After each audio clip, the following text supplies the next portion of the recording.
This is my MGB GT. It has not moved under its own power in almost 3 years, and we're going to fix that today. Now, if you've been watching Built for any amount of time, you know that no success comes without some sort of major failure right behind it, and this is no exception.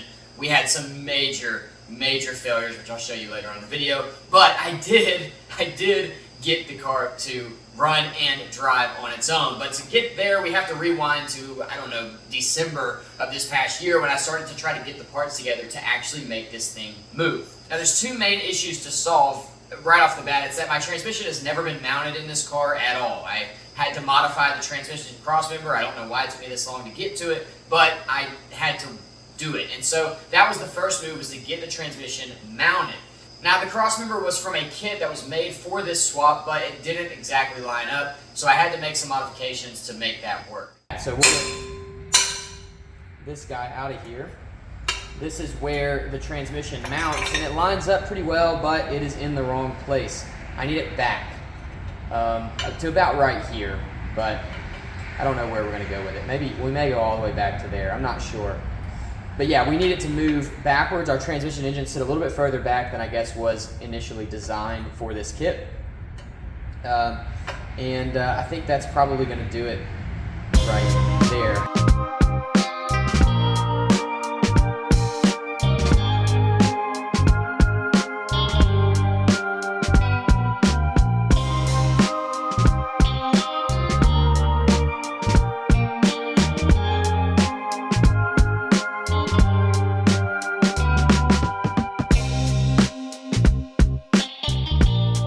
There we go, about an hour or so later, and we have a modified crossmember. Not the prettiest thing in the world. I did leave some holes in there just for drainage because I feel like we might need that. We've got drainage here, so there's a hole in the bottom to allow for water to escape on both sides of the tubing. A little piece of tube in there for strength, some plate in there for more strength. I don't think it's gonna be weak. First time the transmission's been mounted, you can see it's real level, which is good, and it's way up in there. I had some issues with fitment, naturally, and I'll show you those in just a second, but overall that fits really well. So now we just have to make that to the rear end, and this car will drive, and that's so cool. Along with the crossmember, I have no way to shift the gear, so I had to install my shifter. It's recommended on these T5 transmissions to use an aftermarket shifter because there's stops for the third gear and fourth gear, I think. And what that does is it keeps you from being able to overpull third gear, which evidently is a pretty common thing, and it messes up something inside the transmission. I don't know, the guy that I bought it from told me to get a shifter, so I did, and we need to install that.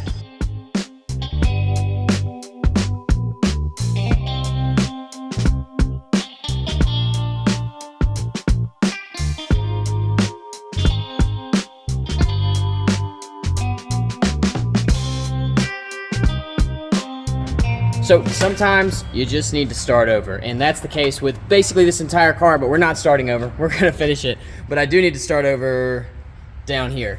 So this, which I'm calling the clutch door, is going away, and that's where my clutch goes. There was enough space, but I couldn't get in there to mount it or anything. And also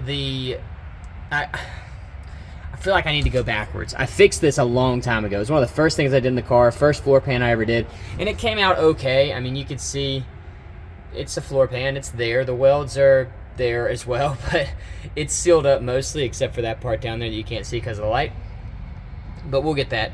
But on top of that, it wasn't shaped correctly. So right here, it should have kind of bowed outward, and it didn't. And what that meant is my transmission has never actually fit right here. The arm right there touched the metal and whatnot. So I decided I'm just gonna cut it out, and we'll do something else. I'm hoping I can get something, maybe like bolt a door in right there with some riv nuts or something. That way, when I need to service the clutch master cylinder, I can just pull the carpet up. I am gonna put carpet in this, pull the carpet up, unbolt the door, and it's just right there. I don't know. I think it makes sense. I feel like in my clutch cars, I've had to bleed the clutch enough to not want to pull the transmission to do it. I don't know if that's going to be the case or not, but that right now is where I'm at. We'll see if my mind changes or not.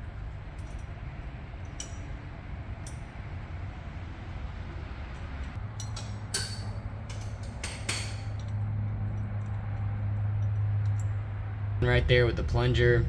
there is some adjustment here that I think I will take advantage of. Now with the transmission and shifter installed, basically this thing's ready to go, except there is no drive shaft. Now I was going to kind of cobble together MGB parts and T5 transmission parts and try to make something work. It just wouldn't work. So I called some guys over at Rome Driveshaft and had them make me a brand new drive shaft for this car. It's 2 inches in diameter, I think 120 wall. The guy said I wouldn't be able to break it at 300 horsepower, which is basically what I'm going to be shooting at right here, right off the bat, with the stock rear end. We're going to have to make some modifications to the rear end eventually after I melt it with the 302, but for now, this is going to be perfectly fine. Now, this is the first time I've ever done this, like engine, transmission, drive shaft, redo everything, make it all new. And here's a tip I can give you about getting a drive shaft. It was really intimidating to me, but it doesn't have to be. I called the drive shaft shop and just said, hey, I have no idea what I'm doing. I don't know what I need to measure, but I need a drive shaft to do this job. And he just very simply gave me some measurements. I took the measurements that he told me to take, and he built the drive shaft, and it fits perfectly. So don't be scared of drive shafts. Just call a shop, be honest, tell them you don't know what you're doing, and if they're a good shop, they'll do it right for you. Now, if you're in the southeast area, I recommend Rome Driveshaft Shop. Not sponsored, they just really helped me out, and I really appreciated them for just helping me build the first drive shaft I've ever built, and it works. So, drive shaft's in, transmission's in, shifter's mounted, and next we gotta get this thing working. I ripped every single bit of wiring out of this thing, and so I've got to rewire it. Now, luckily, I made it pretty simple to wire up, so not too bad, but it does look a little bit messy. So this is a switch panel from Auxbeam, and this is what's going to run the car. And I was going to unbox it, but like, who cares about unboxing anymore in 2023? Let me show you what it does. I've got it set up already. Here we've got loose wiring everywhere, but this thing is better than I even expected. Now, what's cool about the setup is I did this because this was my first engine swap. I made the wiring very simple, overly simple maybe. So all we have is these two switches for ignition and fuel, and then we've got, let's see, this wire is my entire timing, so that goes to the HEI distributor and runs timing for me. And I thought there was another constant. No, I guess not. So I pulled the battery out of my CRV, stuck it in here, and we're ready to test it. All right, so we're gonna try to start it. Let me show you what happens. So basically, you'll get in the car, you got the key, switch the key on, and that lights up. This is completely RGB customizable. I went with pink because I think it looks cool. And I've got all my different things. Right now, my fuel and power are coming on at the same time. Well, it works.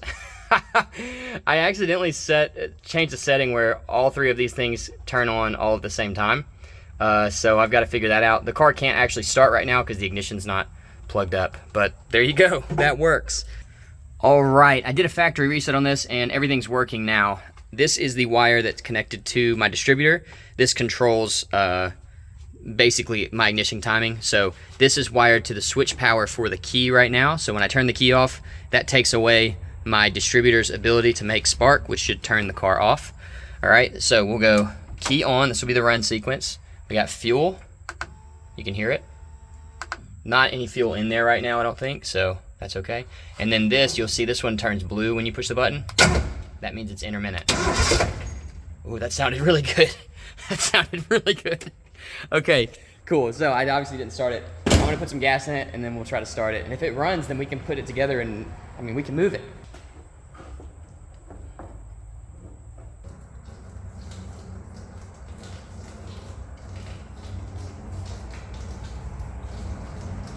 Let's do this. So we got key on, no battery. Sick. 1 second. And power. Tip number 2. I can hold this out here so we can actually see what's going on. All right, power. Okay. 3. Woo! Woo! Fuel off there. I don't know if that showed up on camera, but there, all I saw was fire.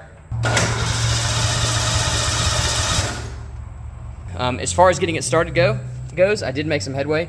The distributor, this is pointing at cylinder 1 now. It was pointing this way, so we were like 1 cylinder out. But for those of you that remember the last time it ran, it was basically just shooting fire out of the exhaust. So my guess is I just put this distributor on wrong and got a little bit lucky. And so the car was able to run.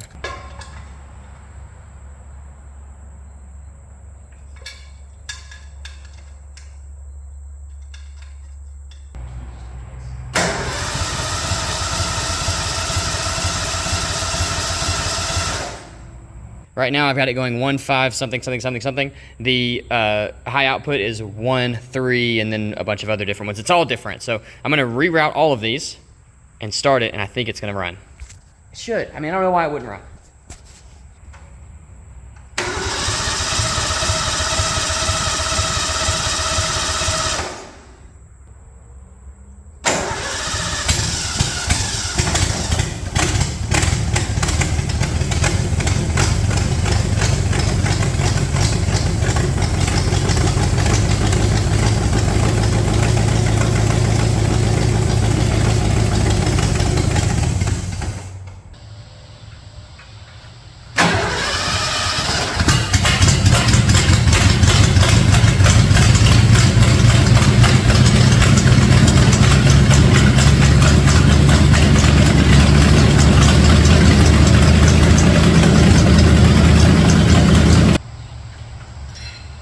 Turning the key off.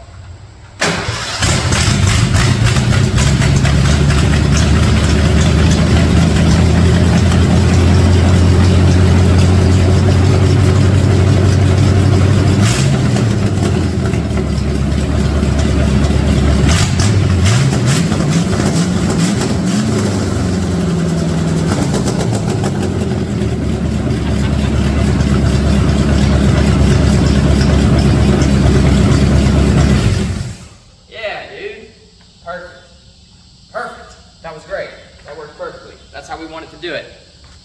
For you guys that are new, these wheels have not spun in literal years. So let's see. We'll put it in. Put it in fourth gear. Will it start?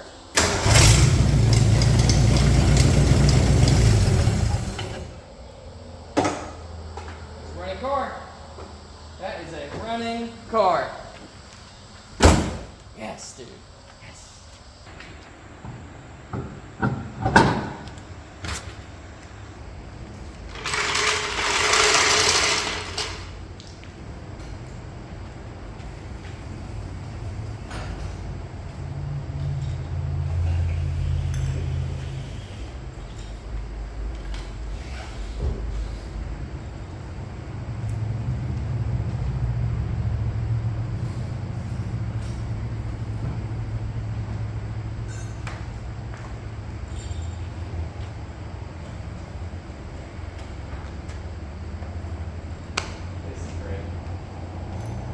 On the ground in so long, man. She's back on the ground. And I'm so excited. I'm also so nervous. This is the maiden voyage. I'm gonna try to drive this car for the first time since the V8 manual swap, since all of the wide body and paint is finished, since the roll cage is in, everything. This car has not driven down the road since like 2020. So, man, it's been a journey. We're not done yet. I just realized I don't have a steering wheel, but I'm gonna try to drive it forward anyway and just see what happens. And then we'll go from there. I know my brakes work and my clutch works, so that's good. My wiring is a nightmare, just to give you an idea of what's going on in here. Don't look too hard. But nothing's catching on fire, so we're gonna roll with it. Switch panel is on. I just did this. What is it with the camera that makes it not wanna do the thing?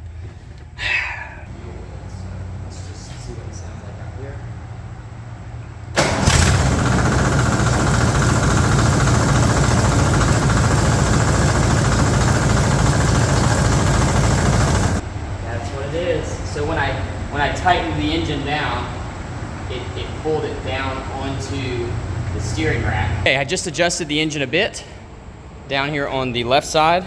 So the left side was a little bit lower, or the engine was sitting down a little bit lower than the right side. And I say a little bit lower, I mean like maybe 1/4 of an inch. And that gave us just enough clearance, I think, to not be touching. Are we touching still? I think we're still touching. We weren't a second ago. So it has something to do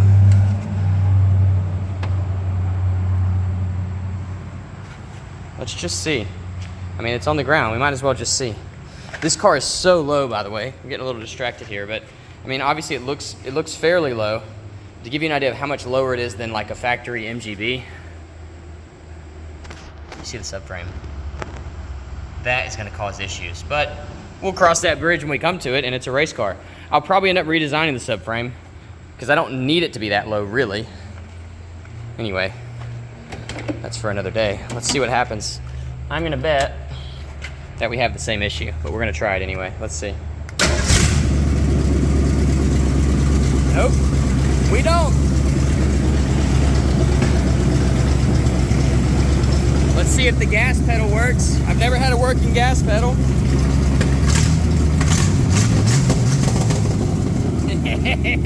Yeah. All right. Well, you saw how tight the clearance was, but it is clearance, I guess. All right, steering wheel is now on. The car is ready to drive. Before I do that, I'm trying to savor this moment. I've been thinking about this for a long time. All right. Before I do that, I want to show you guys, we're going to need a quick release. I don't even know. I haven't gotten in this yet with the steering wheel.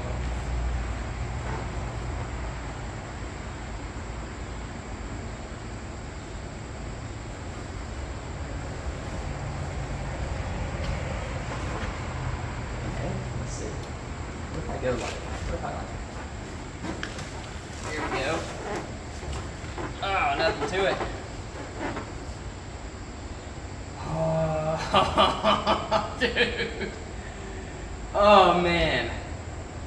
I'm not really one to like sit and enjoy my work in the middle of, I like the working process, but I never like sit and just like think about what has been done. And I can see like down the hood now and the fender flares and the engine from the windshield, which is something I've always wanted since I was a little kid. It's silly, I know, but like, it's just so cool. Actually build something, all of it, you know, it's all of it. Really awesome.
So the timing is set, we've got fuel going, the fuel pump's working, all of our switches and wiring are working. We're not running the alternator or cooling system right now because, you know, I'm only going to take so much at one time, and those are going to give me issues. But the car does drive. So I know what you're wondering, but Caleb, what's going to go wrong? This is built. Something must go wrong. And you would be right. Everything was going right up until Eric showed up, and I decided to show him how great my car sounded when you started it up. Eric's here in his sick new whip. And I was trying to show off and show him how the car runs, and I left it in gear and cranked it and ran it into the trailer. So as you can see, the hook dug into the bumper, which is awesome. Bumper's cracked. I think I know somebody that does fiberglass. Yeah. Gosh, okay, let's back it up and see what I did. I'm never filming for stuff like this. I just turned the camera off naturally. Cut my thumb pretty bad, bleeding. All right.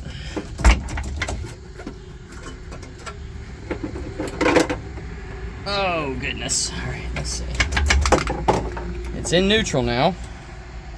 Oh, let's see when I do that, yeah.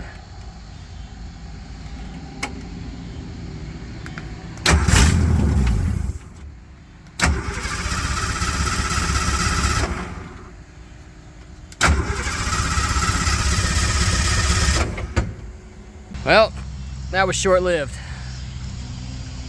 Beat that thing up pretty good. I can fix it, so I mean, I guess it's not that big of a deal, but just more jobs. And the engine's not working. Let's see why that is. Oh. I just don't know why it would have stopped running. Unless something came unplugged. Okay. I got it running again. I guess it was just mad at me. But it does run. Good news. There's good news here, I guess, and that is that the bash bar did its job. So that's cool. I can build another one of those, no big deal. Yeah, I want to say that I'm like upset. I'm not really upset. I don't like having another job to do. I'm not surprised either. This is kind of the nature of built. It's like, if you take a step forward, you got to be ready for a few back. Here's the bumper. The one that I was just saying we needed to copy now has a giant hole in it. So I guess I'll be fixing that tonight. Just because if I don't fix it tonight, it'll take me a while to get around to it. Same here. We had 2 mounts on our bumper here and there. They both ripped out. We've got a crack here. We've got a big hole there. Overall, it took the hit pretty decent. It would be awesome if I already had a mold. We could just pull another mold of it. So that reinforces my idea for that.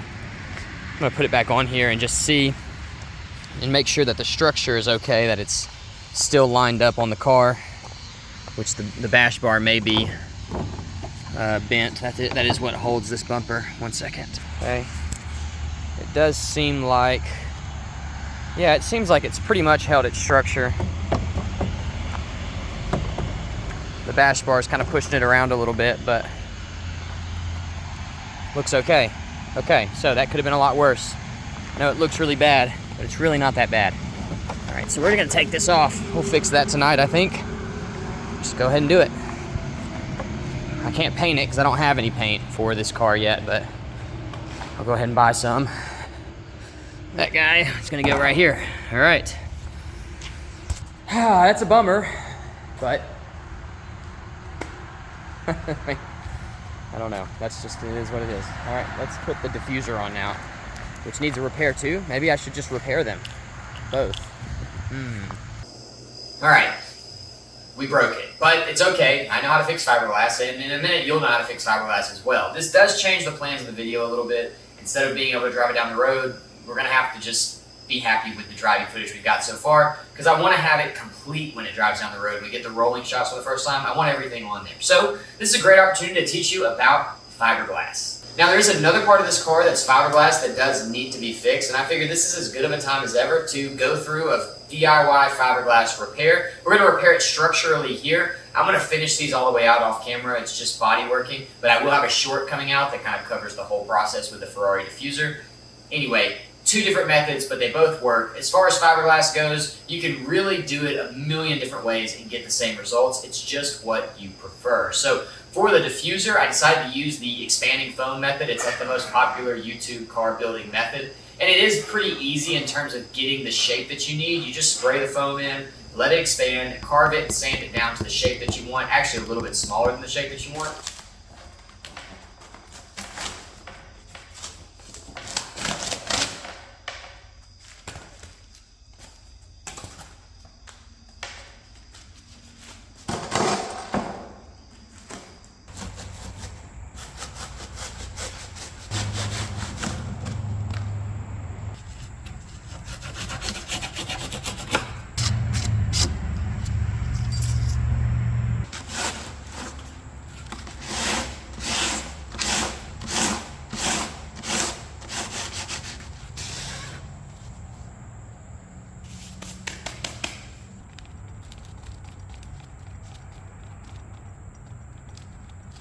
Now, I tore this up. You don't want to use scissors to cut it because you'll get weak spots from where the cut is. But if you tear it, all of the fibers will kind of mesh together and create a really strong piece. And you're just going to take your resin on a paintbrush and dab it in. It's going to want to move around, but what happens and how this works is that this resin breaks down the glue that holds all these fibers together. So as the resin sits there, the fibers will kind of break up and they'll lay down and relax and it gets a lot easier.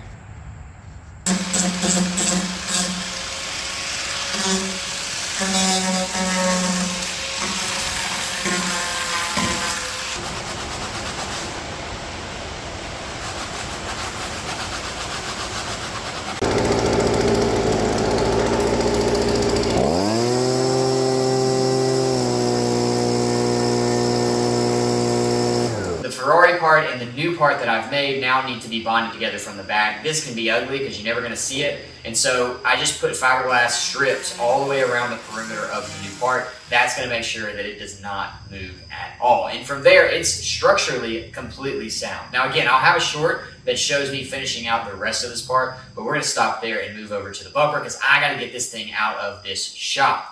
So on the bumper, it's a little bit different. The damage is not quite as severe. I don't have to actually make new parts. There's like 3 cracks and then a hole. And so what I'm going to do is grind them down with a flap wheel. You can also use a Dremel if you want to be more precise, but given the amount of body work I'm going to have to do, I decided to go the fast way. And that's just flap wheel it down, drill holes at the end of the crack so they don't spread any further, and then simply lay fiberglass over. Now you're going to want to make sure that everything is lined up perfectly. A lot of times when fiberglass cracks, you can actually push it back into its original position. And that will just make sure that when you do get it all glass, you can't tell that it's ever been broken. As far as the hole goes, we're going to lay in like 3 or 4 layers of glass just to fill that void. I was able to push it out pretty flat, but not 100%. So I pushed it out as much as I could. We're filling the rest with fiberglass. It's going to be ultra, ultra strong. Now I will reinforce these from the back as well, just like we did on the diffuser, just for insurance to make sure they don't crack again. Again, this is going to be the buck or the starting point for a mold for a final bumper, because I've made some changes to the bumper since I originally built it, and so I need to make a copy of this one so that I have a copy so that I can make more when I, drive it into a trailer and everything. All right, so crisis averted. Everything's fixed, everything's fine. I've got a body work it and painted, no big deal. We'll get that done in the next video.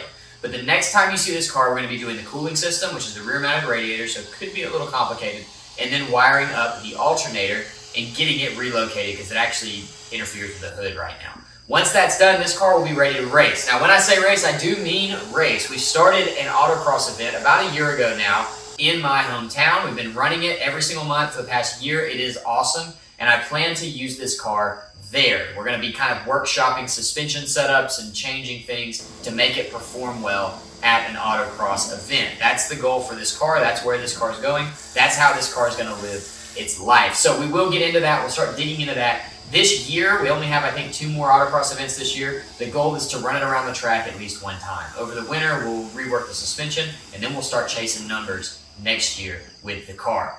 Okay, couple of things. I've got some new builds coming up, so make sure you keep an eye out for those. Some are kind of short-term restoration type stuff that I'm doing for fun and also to make a little money. And then there's a new build that I've been hiding from you guys for 2 years.